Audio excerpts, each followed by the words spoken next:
I'm going to ask you a few questions about your military. And what's your name? Woodrow. Woody. They call you Woody? Yeah. Lyon, Lyon. Do you have a middle name? Just P. Pershing, but you don't want to put that in there.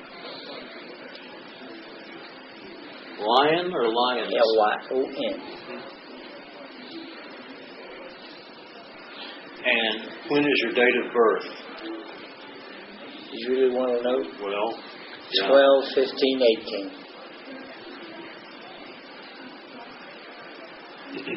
Okay.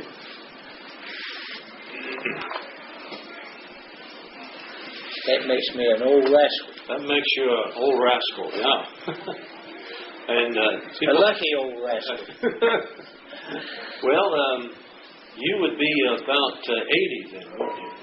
Be 81. 81 next month. Okay. People call you Woody? Yeah. Woody, this tape's going to end up on the shelf at the Portsmouth Public Library, and people that might be watching this 100 years from now, I try to set up a genealogical line for them. So, can you tell me your parents' names? Yeah. William G. Lyon. Huh? He was born in Johnson County, Kentucky. Okay. And my mother's name was Virgie Hamilton. Hamilton was her maiden name? Hamilton was her maiden name. And was she from Johnson County also? Okay. Both from Kentucky. Okay. Now let me ask you something. Your father's parents' names. Do you know that? Clabe Lyon. Clabe? Yeah, C-L-A-B-E. Clabe Lyon. And Martilly, M-A-R-T-I-L-I-A, Williams was her maiden name. Okay. Now, were they from Johnson County? They were all Johnson County, Kentucky. Okay. Was your grandfather in the Civil War, or great-grandfather? My great-grandfather was in the Civil War. Yes. Do you remember his name? No, I don't remember his first name. Hamilton's all I can. Okay. Now, your mother's parents' names. What was your mother's father's name? Todd's. Okay. Todd's was from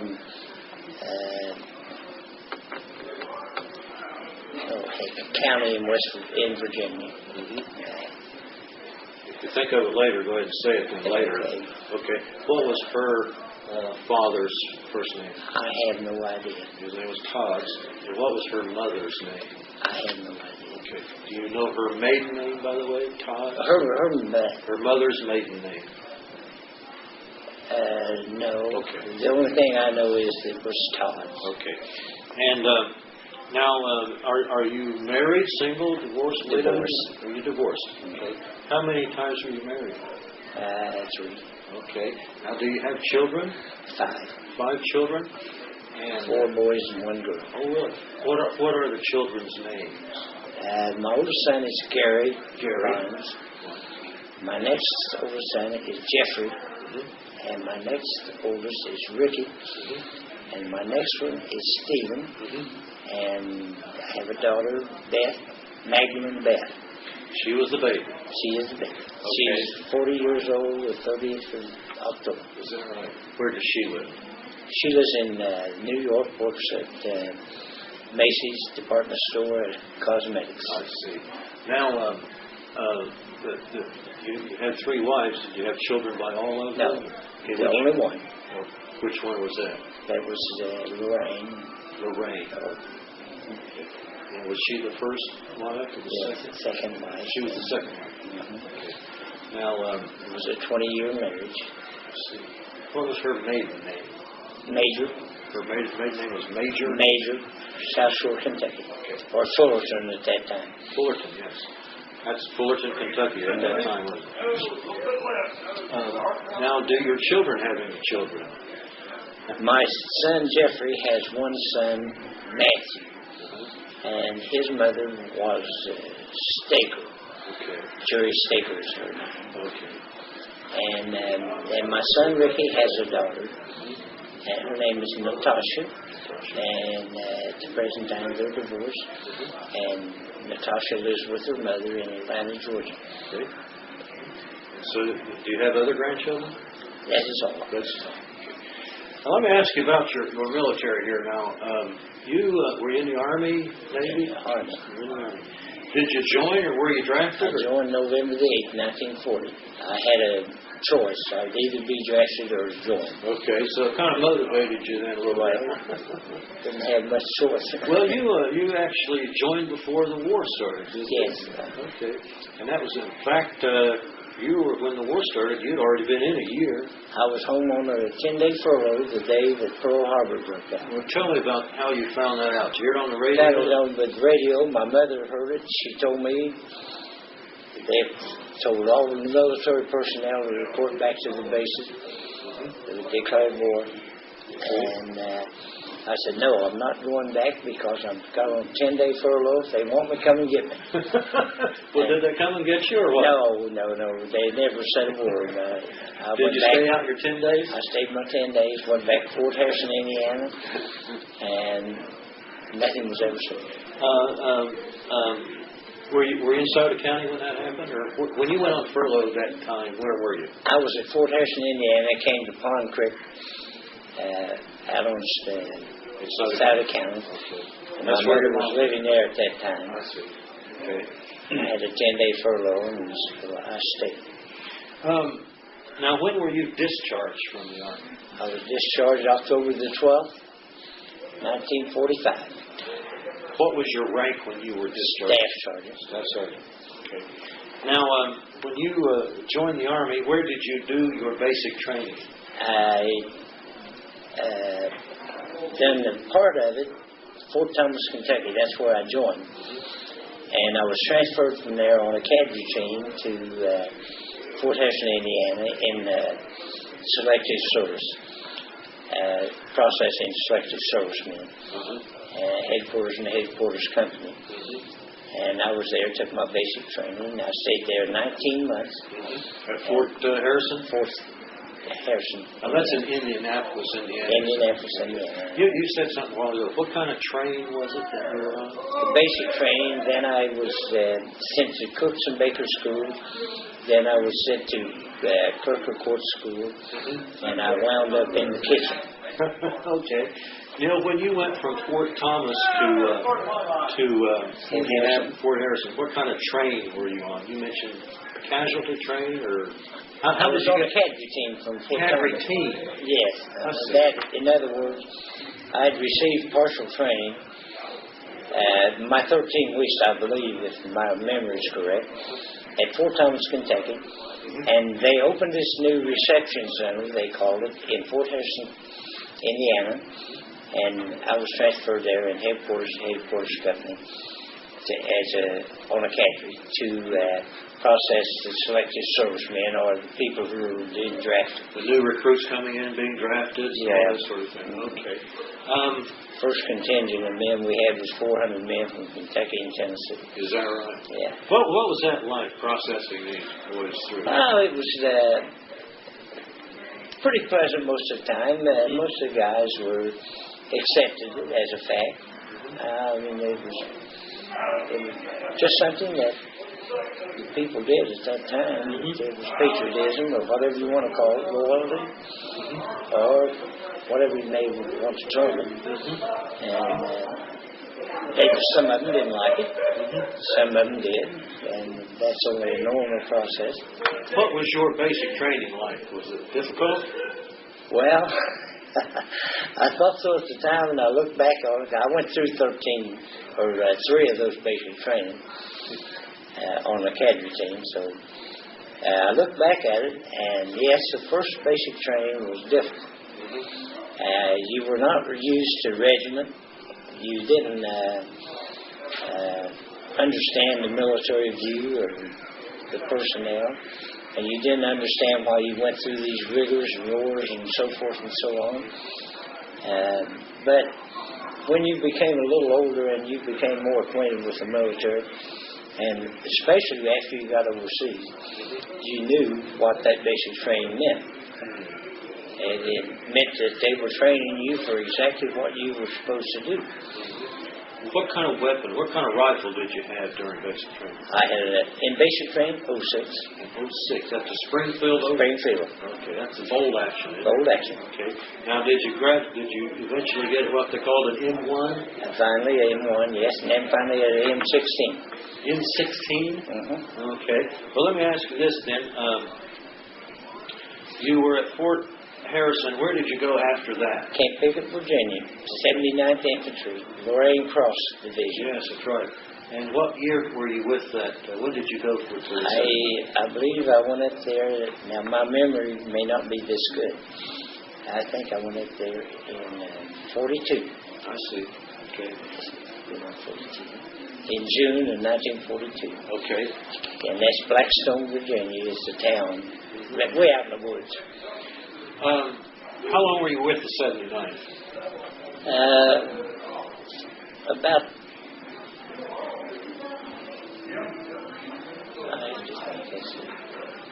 went through 19 years transfer, basic training and amphibious training. I'm just guessing now. It was probably 12 months, or maybe 14. Where did you go overseas? Yes. Where did you go? To Italy. And were you with the 79th in Italy? No.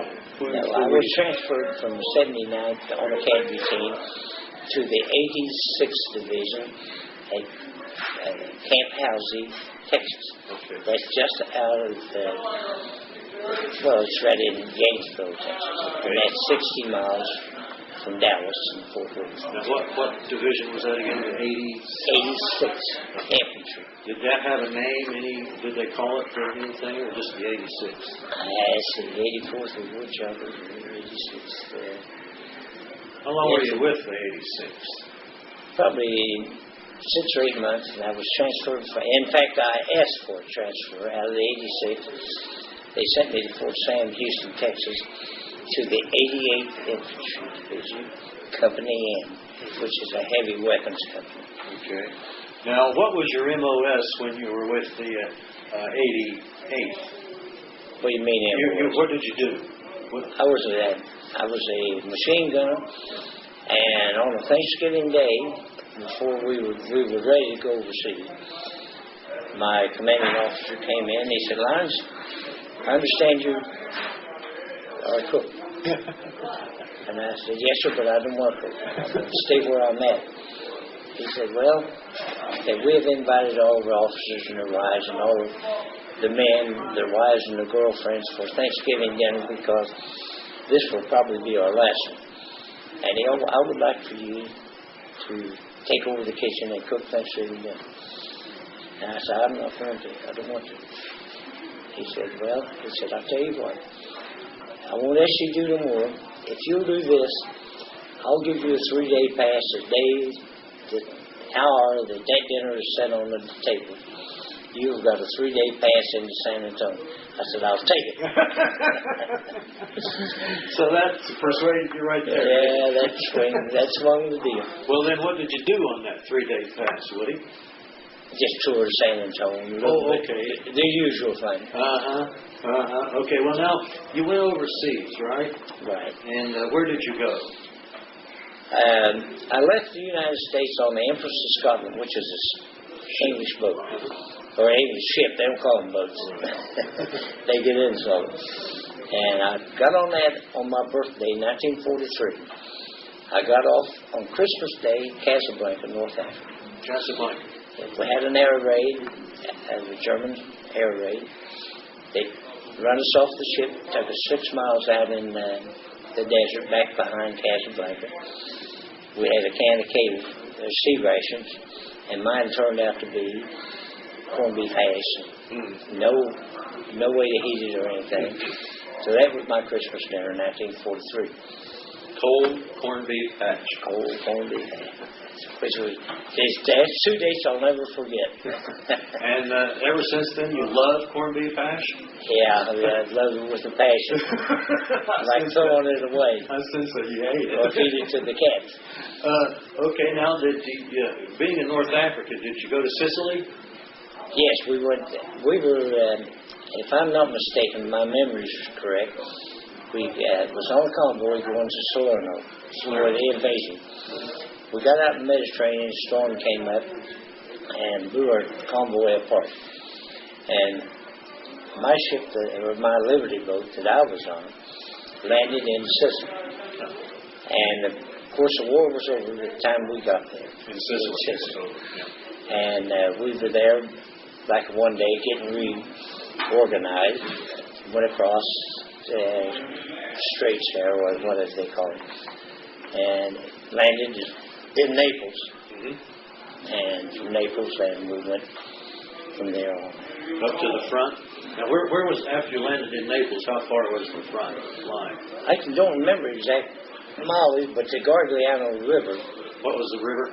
Gargliano. Gargliano. And we were about 50 miles from Cassino. I see. And there's a little town by the name of Castle 40.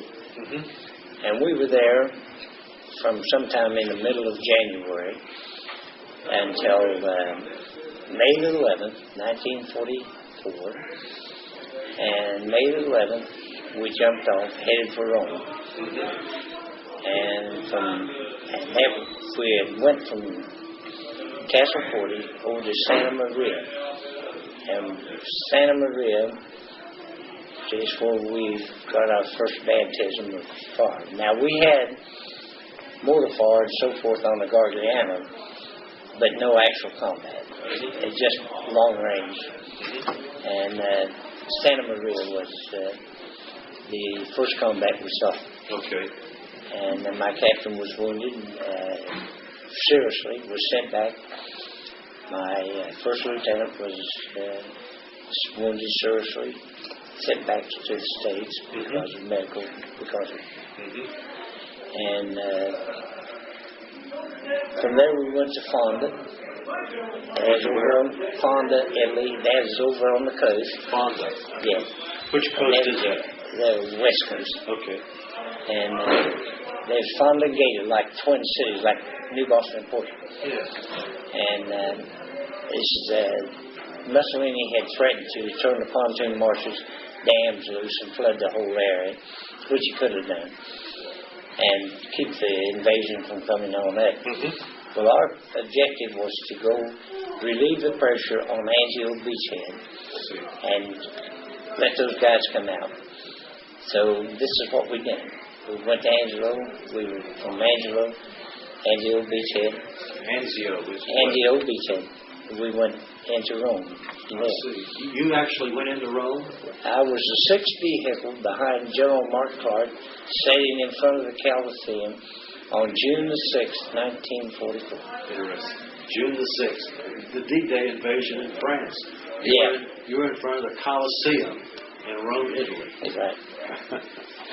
Now, you were with the 88th then? Yes. Did you continue to stay with the 88th? Yes. What was the name of that division? Did it have a name? That was Blue Devils. The Blue Devils, okay. Now, our regiment, our battalion was called Kraut Killers. Kraut Killers. Right. And the Krauts are the Germans. Right.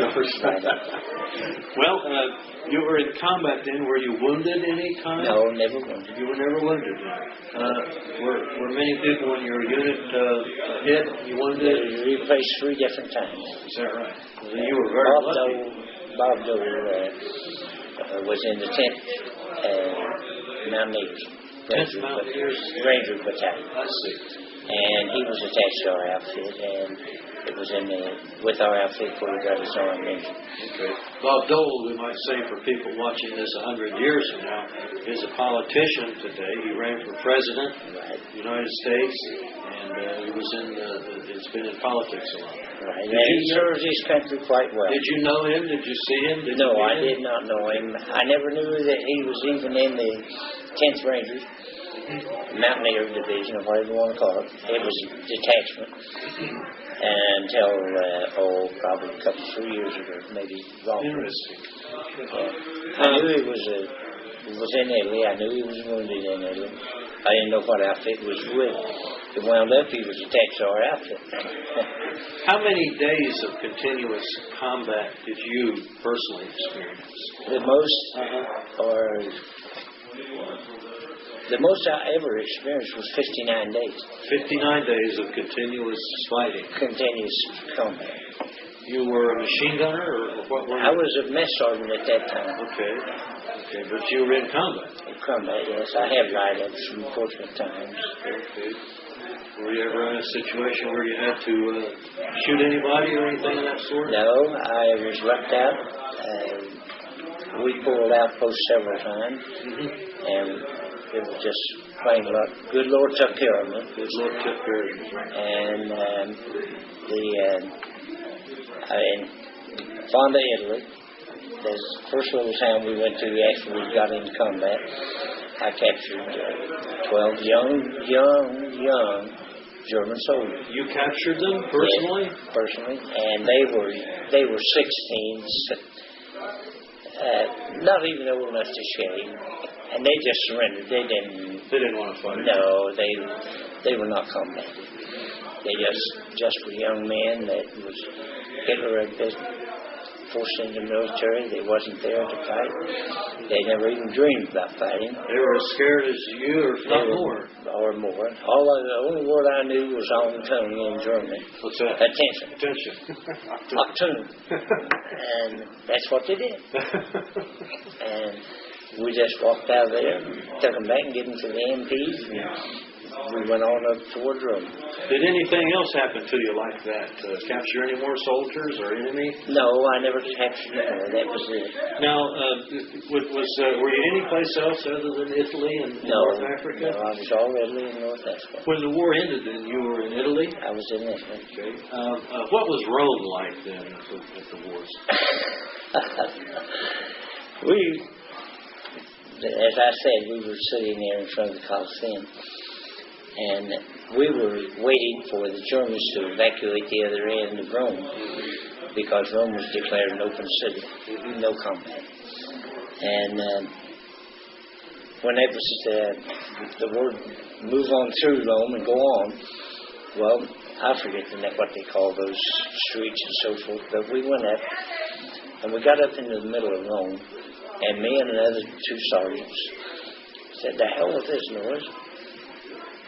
Let's get off and see Rome." We jumped off the Jeep, and we walked up the street. And we met this gal on a bicycle. Oh. And I said, "Oh, what a beautiful lady." And her name was Anna Maria. I never will forget her. I guess not. And when I said that, she stopped her bike, she turned around and said, "You're Americans." In better English than I speak. And said, "Yeah." She said, "Come on, I want to take you home with me. My dad's a major in the fascist army. He's waiting for the Americans to pick him up. And I want to take you over there." So we went over to Mother and Father's apartment. He had a bottle of 1929 champagne vintage. He said, "I've been waiting for you guys." They all spoke good, very, very good English. "Been waiting for you guys. And we're cracking this champagne." So we drank that, and we had a light lunch. They didn't have much to eat at that time. And so they said, "Well, we're going to stay here somewhere tonight in Rome."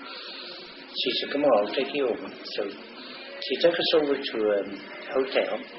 And the irony is that hotel, for all of those days, was only about $6.75. Wow. Which was dirt cheap. I'd say. And but that's the way the lira was in Italy at that time. It's so much to one. I see. And well, when we got tired, I got scared, had to get back to our outfit while we took off. And we joined up with them on the outside of Rome. Okay. Went on over to sort of up the coast and then back over to Bologna. Did you ever see that woman again? Never saw her again. I have her card she gave me, and I still have it. Do you? Anna Maria. Okay, a card. She gave you a card. Was there a picture on it or anything? No picture, just her name and address. Do you have any photographs from your period in your time in the... Yes, I have a photograph of me standing in Rome in ODs. I just gotten out of the shower and they'd thrown me new clean clothes, wrinkled and double crease in them or whatever. Okay. Now, after you caught up with your unit, what happened to you then? You're on the outside of Rome. We were on the outside of Rome. We went on up into a little town. I forget the name of it.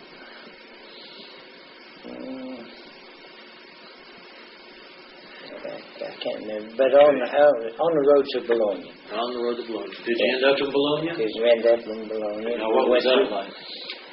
Well, Bologna was no combat in the town, and the most I remember about Bologna, and you probably won't believe this, but we found a warehouse, and the Germans had stocked Hennessy 5-Star whiskey.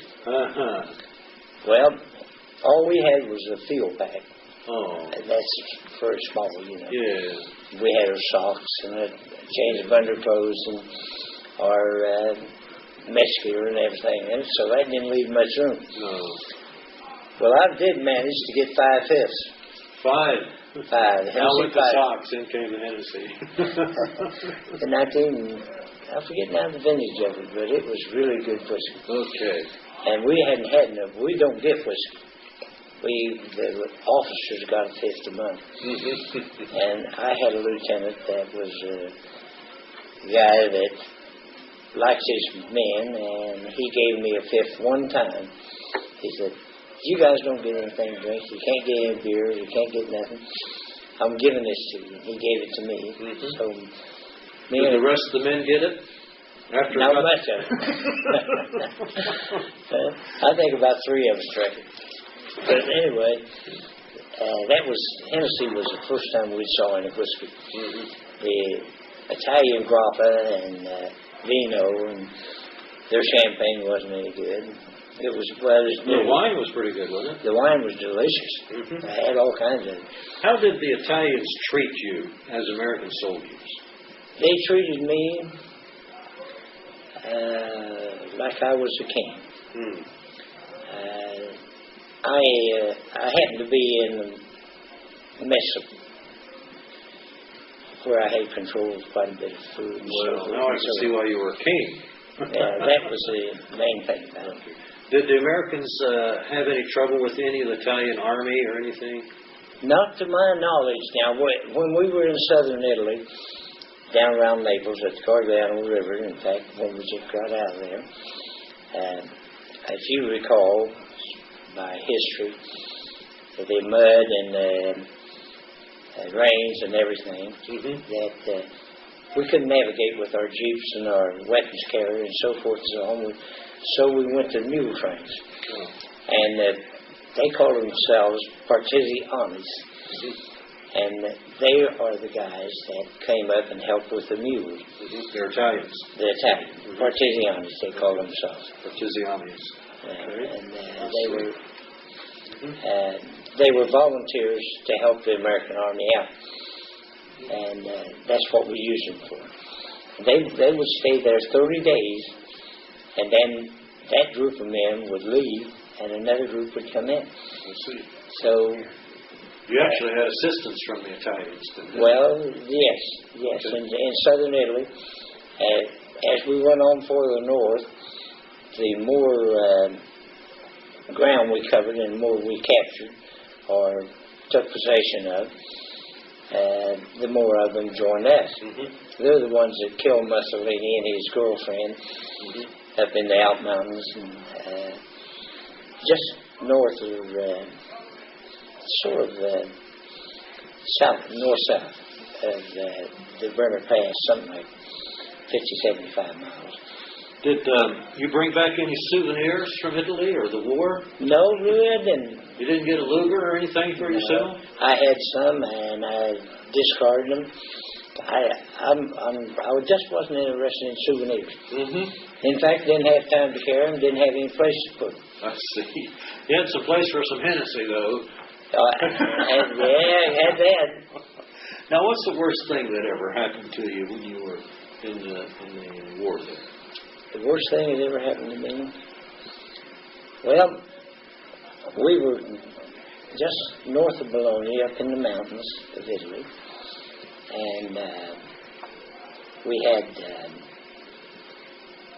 our troops were scaling the mountain, and we got kicked off of it.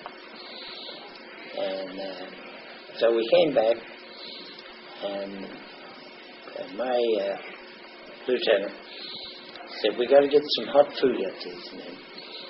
So, okay, we'll do it. So, we got it fixed, and we took it up, and we went through this valley between the mountains, and we came into heavy mortar fire. And the guy driving, it was a truck. It wasn't a weapons carrier, just a plain truck.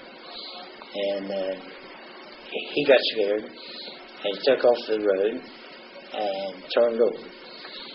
And I dislocated my shoulder. You were in that truck? Were you in that truck? I was in the back end. Okay. And when it turned over, then I towed me out, and I dislocated the shoulder. And so my lieutenant said, "Go back to first aid station and see what they will do with you." Well, I went back to the first aid station, and these guys were laying there wounded, and we had one little doctor, little German intern doctor, and had 3 first aid guys. And these guys were laying there wounded and waiting for transportation and get them back to a hospital, and some of them didn't make it. And I looked at these guys, and they put a tag on me. They're going to send me back to the hospital. And I said, "Lieutenant, would you see if you can pull my shoulder and put it back in place?" He said, "Well, I don't think I can, but I will try." And he gave it a big hard jerk, and it popped. He put a sling on my arm, and he said, "Now just sit down. We're going to send you back to hospital." I said, "No, you're not going to send me back to hospital. You take care of these guys here, and I'm going back to my company." And that's where I went. Good. That's where I went. And then... I mean, you saw these guys there laying wounded and shot up and everything. Well, they were needed doctor far more than I did. Mm-hmm. I could still walk and still know what I was doing. I wasn't bleeding. Mm-hmm. And then the other thing that happened to me, we were following the telephone lines, which they didn't have two-way radios. It was phone to phone, and strung the lines out. And then when we would go up to contact our troops on the front line, or our company, and now we wasn't exactly frontline business, right? We were backup for foot soldiers. We were heavy weapons. That was 50 caliber machine guns, 30 caliber, and your bazookas, your mortars. You had mortars. We had 81s and 60s, and Browning automatics. And so we'd follow the telephone lines up, and we'd take the guys hot food, and we'd run out of phone lines. And so we didn't know where the hell we was going or what we was doing. And we came up to an irrigation ditch, pulled into it, and we sat there. And we was going to wait until daylight to find out where we was at. Well, decided, hell, that's a bad idea. Daylight, the Germans can see us as plain as anybody else. Let's take off now. So we took off and backtracked. And what did we do? We run into our machine guns. Wow. And it was just lucky they didn't fire on us. Mm-hmm. So they had got kicked back from the front and went back behind us. And you bumped right into them. Yeah, and then when we went back to find out where we was at, they were already there. Did you like the service? Not really. Mm-hmm. I don't think anyone really likes it. You do things. Maybe I should say it this way. You're trained to obey orders. And you try and do this to the best of your ability. Not only for what you were trained to do, but for your own protection. First, you come first anywhere it goes. I don't care if it's today, tomorrow, yesterday, or when. Your personal safety is first. And then sometimes you're irrational. You think, well, what the hell does it matter to me? This guy's in trouble. I'm going to help him. And you do this. Those things are impulsive. They are automatic. You were trained to do these things, and it sticks with you. And it's a good thing they train you that way, because when you're in combat, you have one hell of a lot of things that you don't even dream about. You have no idea of what it could be. Is there anything, Woody, you'd like to say to the people watching this film 100 years from now? Yes, there is. There's something that's been on my mind for quite a while. Now, before I do this, I want to tell you a couple of other things. They gave us cigarettes, 12 a day, while we was in the armed forces. These were given to us by the military, not by civilians, not by anyone else. And then, in 1991-92, the hospitalized veterans were denied the privilege of smoking without, let's say, went outside in all the elements, all the weather, no matter if it was heat, ice, snow, no matter what. They pushed them out of those hospitals. And they'd been giving them cigarettes for 40 years. So I went to bat. And I got every congressman I could get.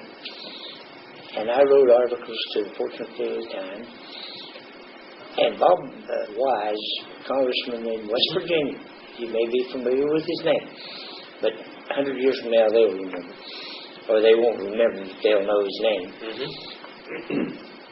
He took this up in Congress. And we got the law passed. I forget what the name of it is. To restore decent, comfortable smoking areas for the hospitalized veterans.